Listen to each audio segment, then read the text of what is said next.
আমার বাবা, আমার স্ত্রী, আমার ছেলে, আমার মেয়ে, এদেরও যদি কখনো স্বার্থে আঘাত পড়ে, দেখবেন সেও আপনার পাশ থেকে সরে যাচ্ছে। এমন হয়নি কখনো? আপনার বন্ধু, আপনার ব্যবসার পার্টনার, আপনার বস, আপনার কলিগ, ওদের স্বার্থে আঘাত হলে ওরাও সরে যাচ্ছে পাশ থেকে। জিগরি দোষ সরে গেল পাশ থেকে, হয় না এমন? ভালোবাসা দুই প্রকার। বলেন কয় প্রকার? আমার সাথে বলেন, এখানে শেষ করে দিব 10টা মিনিট। ভালোবাসা কয় প্রকার? একটা হচ্ছে নিঃস্বার্থ ভালোবাসা। কি স্বার্থ?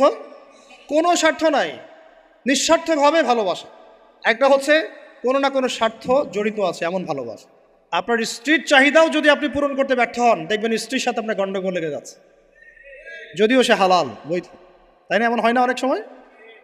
আমি তো অনেক দিন বলেছি, অনেক দিন আগেও বলেছি, 5 বছর 6 বছর আগে, যে মানুষ আসলেই মানুষের অবস্থানকে মূল্যায়ন করে।